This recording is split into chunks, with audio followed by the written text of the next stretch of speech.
I'm Barb. And I'm Alex. And we're Enchanterium. In today's video, we are making a doll for charity. And this is our 100th doll, so it's even more special. If you're an animal lover, please stick around because the organization that this auction is supporting is fighting for animal rights. And now, let's dive in. For this project, we're going to use Laguna Blue from Monster Highline. Let me talk about a few inspirations behind this project while I'm preparing the doll for being customized. I'm in a very lucky situation where nobody is invading my country or forcing me to do anything, so my understanding of freedom can be very different from yours. For me, it's the feeling of letting go all the problems, and I usually do it by focusing on my passions like skiing, roller skating, hanging out with people I love, or diving into fantasy worlds. The campaigns done by the Open Cages Foundation are about limiting the suffering of farm animals, and as a vegan, I'm very familiar with all the issues of animal abuse. But this is still a doll customizing channel that connects doll and craft lovers, and we don't want blood, pain, and death here, so I'm not going to talk about it too much. I highly encourage you to do research on your own and to see how the Open Cages helps rescue foxes, chickens, pigs, and other farm animals from inevitable slaughter. Check out their website and social media. Now, the doll. When the new hair is in place, I can protect it and start the face. I'll be using MSC sealant, watercolor pencils, chalk pastels, acrylic paint, and Perlix powder. One of the first things to come to my mind when I think about freedom are wild birds. Flying is usually associated with freedom, being anywhere you can, whenever you can. That's why we chose to add to her design some feather-like shapes.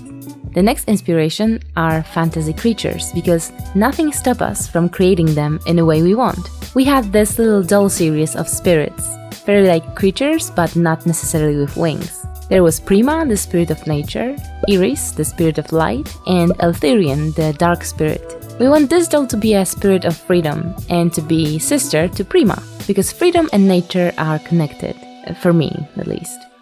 The next inspiration is the Statue of Liberty. We were tempted to call this video Statue of Liberty YASSIFIED, but during the process, some of the inspiration got lost and only the mint and copper colors remained from the statue concept. So we've got a fairy-like fantasy character with some bird features and in the colors of the Statue of Liberty. I designed her to look a little bit like Prima, but with a confident smile and proud attitude. But when they stand next to each other, you can see how different they look. I chose this champagne gold sparkly fabric for the dress, and I have this bluish net which has a gold reflex in it as well. I'm using a pattern by Requiem Art Designs, which I'm sure surprises no one. I will start with the net and make a puffy underlayer, and for this occasion I busted out my ruffler. Should have tested it out on some scraps first. Oh, what happened? Eventually, I managed. I pinned the pleats to my ironing board and gave it a press, but I later ironed this to be less pleaty and more poofy. Here I am showing you that I added a waistband as per the pattern, but it was short-lived. The dress is a pretty easy construction, but I feel like I say the same thing in every video. But yeah, garment construction is not that complicated and pretty logical. Like, it's obvious that you connect the front to the back at the sides, right? Anyway, I added some gathering to the neckline in the front and put the dress on the doll. For the best visual effect, I am choosing to stitch the doll into the dress. She's not meant to be redressed, so it shouldn't matter. Do not comment about this. It's not laziness, it's aesthetics. As mentioned, the waistband was not a permanent element of this outfit. I think it might have to go. You can feel the pain in my voice at the prospect of seam ripping. After removing the waistband, I attached the skirt to the dress around the waist. Since one of the symbols of freedom is a bird, we need to make it more birdy. So I'm preparing the same gold fabric but with some copper glitter on the other side to make feather-like shapes for the skirt. I, of course, had to ruin something in the process. No! Go away! No! My pressing mat! Ah! This is why we can't have nice things. Anyway, I cut the fabric into a big and small strip to make sure I have two different sizes and started cutting out lens-like shapes. Then I was ready for battle. Pew pew pew pew pew! And the hot glue gun was my weapon. I just glued the pieces on so that they covered the waistline of the underskirt and made sure to make it mostly symmetrical and balanced between the copper and gold sides. To match the body to the face, I have to add some colors with pastels. I think I did 3 layers of pastels and 1 layer of Perlix powder with a coat of MSC between every layer. We can finally see how she looks all together. I heated the head with a hairdryer to soften the vinyl. Now let's add the fantasy element to the design. Prima has these iridescent fins made from Angelina film, and we're going to do something similar for this girl.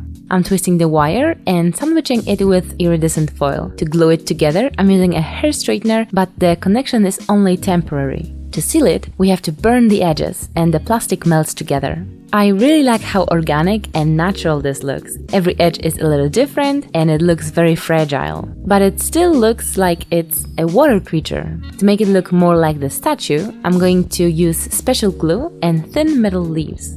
This creates a rusty but shiny look of a copper surface.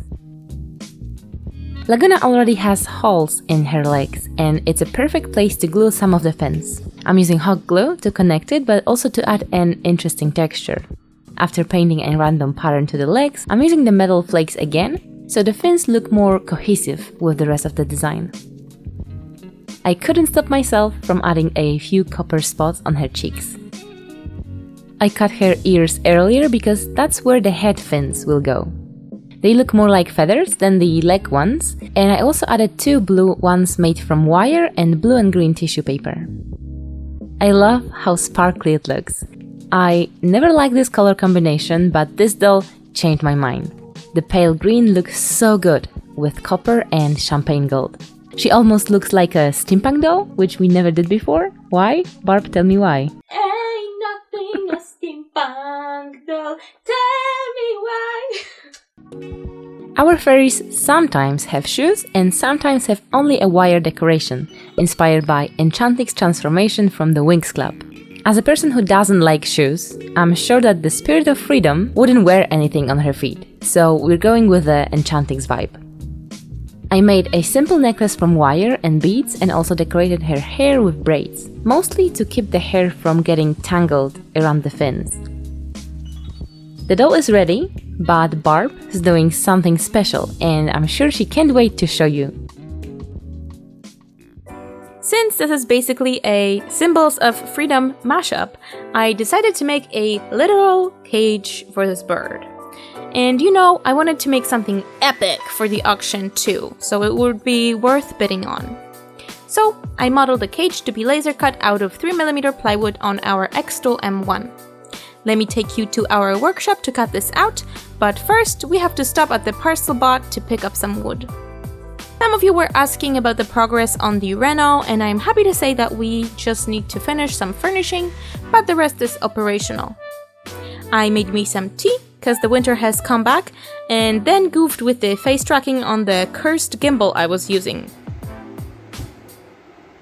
Why'd you look at my butt? But then I got to work finally. Sorry for the shaky footage. I promise not to use the gimbal anymore because it makes the video so crappy for some reason.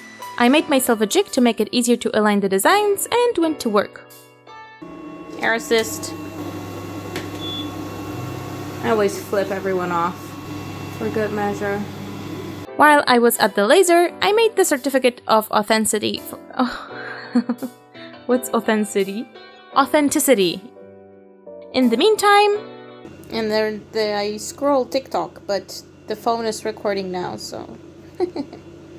The certificate is like a golden ticket. I love it. While making it, I also realized that this is the 100th doll that Alex and I made, not video, but doll. So it makes it that much more special to put it out for a charity auction. The next day, I got straight to glue up. Hope is that the doll fits this. Because if it doesn't, then we are in trouble.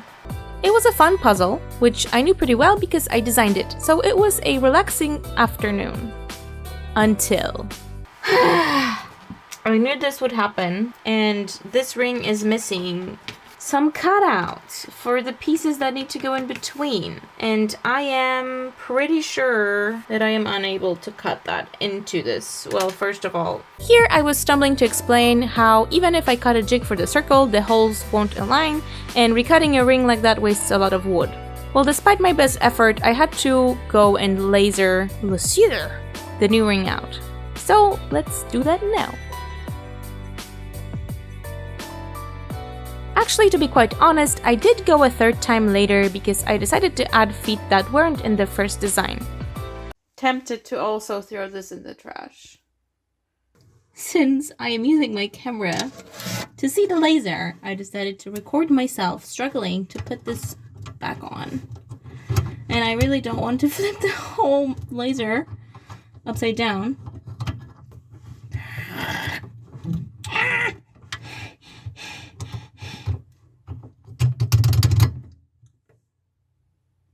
It worked. By the way, xTool asked me to plug their Valentine's Day sale, so this is me doing that. If you want a laser, check the links below.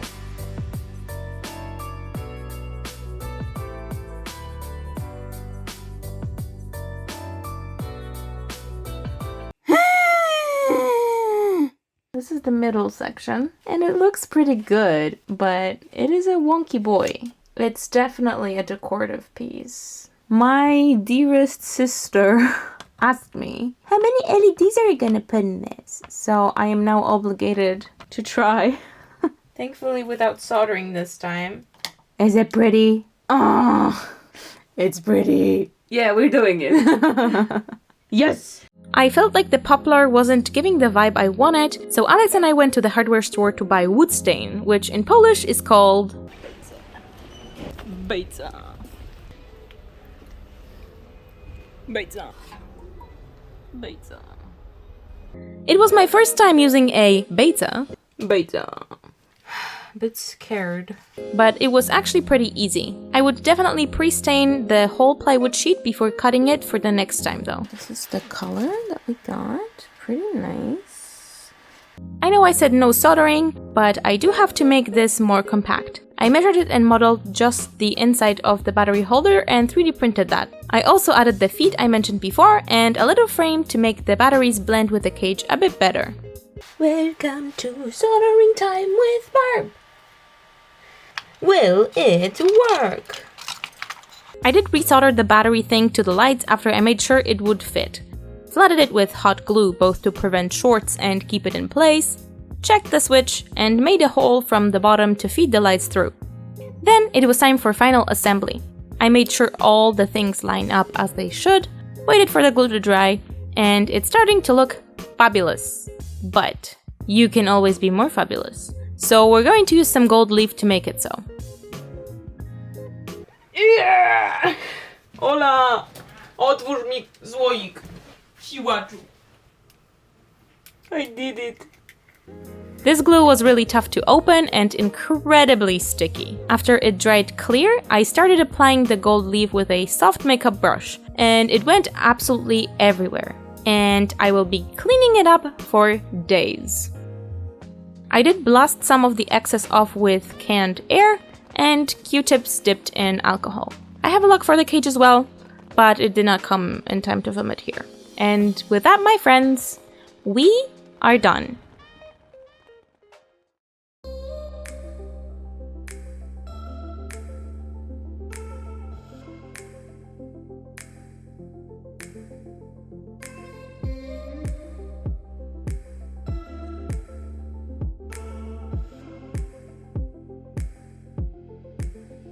This is Liberty, our Spirit of Freedom doll that you can liberate from her cage yourself and at the same time donate to a good cause.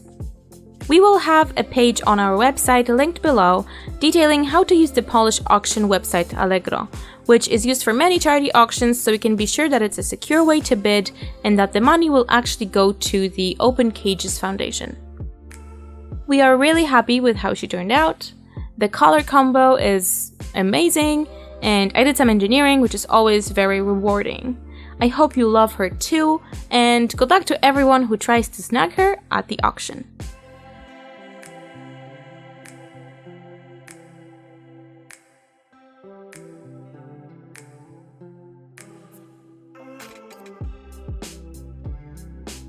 Make sure to follow us on Instagram for some sneak peeks and subscribe for future videos. Have an enchanted day, and we'll see you next time. Bye! You are Liberty, the doll that's not dirty. Believe when I say we never did a steampunk doll before. Tell me why we never did a steampunk doll before. Tell me why it took us so long to do a steampunk colored doll. Now, what's the lyrics? I only know that it's now number 5 for Brooklyn 99. Tell me why Enchanterium never did a steampunk doll. It's because Alex secretly hates it. That's true.